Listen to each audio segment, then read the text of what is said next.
তথ্য এবং সম্প্রচার উপদেষ্টা মাহফুজ আলম একটা জিনিস ফাঁস করেছেন, আবার তিনি সেটি আবার উইথড্র করেছেন। কিন্তু বিষয়টা কিন্তু মানুষের যা বোঝা হয়ে গেছে।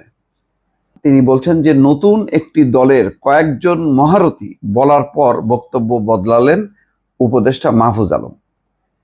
তিনি একটা পোস্ট দিছিলেন রাত্রে ৩টার কিছু আগে। পোস্ট দেওয়ার ১.৫ ঘন্টা পর দুর্নীতি নিয়ে একটি অংশের লেখা কিছুটা পরিবর্তন করেন। রাত ২টা ৫১ পোস্টে তিনি বলছেন, আজকাল অনেকের লেজ কাটা যাচ্ছে বলে আমার বিরুদ্ধে লেগেছেন। নতুন একটি দলের কয়েকজন মহারথী এতে জড়িত। আবার বলি, নতুন দলের কয়েকজন মহারথী এতে জড়িত। সবই প্রকাশ পাবে।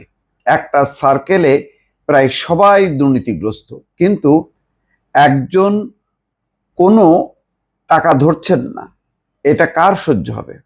অর্থাৎ মাহফুজ আলম তিনি বলছেন যে, তার নিজের কথা বলছেন যে তিনি যেহেতু দুর্নীতির বাইরে আছেন, সুতরাং এটা অনেকে সহ্য হচ্ছে না, কিন্তু বাকিরা সবাই প্রায় জড়িত দুর্নীতির মধ্যে। তার মানে বুঝতে পারছেন? এবং নতুন দলকে উদ্দেশ্য করেই বলছে। সেই নতুন দল কোনটা এটা বোঝার অপেক্ষা রাখে না দর্শক। আমিও নামটা আর বললাম না। এই পোস্ট দেওয়ার প্রায় ১.৫ ঘন্টা পর ভোর রাত ৪টা ২৮ পোস্টের একটি অংশে পরিবর্তন আনেন মাহফুজ আলম। সংশোধিত পোস্টে এই অনুচ্ছেদ পরিবর্তন করে তিনি লেখেন, আজকাল অনেকের লেজ কাটা যাচ্ছে বলে আমার বিরুদ্ধে লেগেছেন। বিভিন্ন দলের কয়েকজন মহারথী এতে জড়িত। তিনি প্রথমে লিখছেন একটা দলের সব ষড়যন্ত্রই প্রকাশ পাবে। প্রথমে দেওয়া পোস্টের এই অনুচ্ছেদের শেষ বাক্য, একটা সার্কেলে প্রায় সবাই দুর্নীতিগ্রস্ত, কিন্তু একজন কোনো টাকা ধরছেন না। এটা কার সহ্য হবে? সংশোধিত পোস্টে তিনি এটা রাখেন, এই অংশটা আর রাখেননি। প্রথম পোস্টে মাহফুজ আলম তদবির চেষ্টার কথা উল্লেখ করে দুর্নীতির প্রস্তাব পাওয়ার একটা ঘটনা তুলে ধরেন। বলছেন যে তার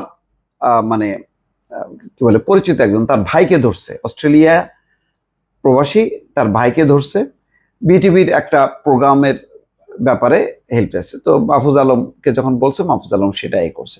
সেই কথোপকথন আবার রেকর্ড করছে।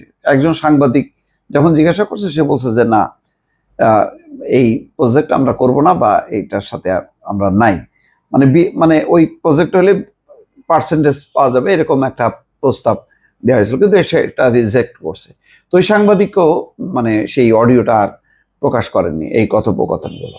যাক, দেখেন মানে সবাইকে একটা মানে উনি বোঝানোর চেষ্টা করছেন যে সে যেহেতু দুর্নীতির বাইরে মাহফুজ আলম, সুতরাং তাকেও একটা জড়ানো হচ্ছে, তার গায়ে একটা ছাপ লাগানো। বাকি যারা আছে তারা তো মোটামুটি অনেকের গায়ে ছাপ, এটার ব্যাপারে কোনো কথা নেই। কারণ দেখেন, ওই যে উমামা ফাতেমা তিনি কি বলছেন?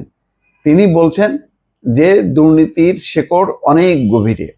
এই যে গুলশানে যে 5 জন চাঁদাবাজ ধরা পড়লো, তার মধ্যে কেন্দ্রীয় কমিটিতে আছে বৈষম্য বিরোধী।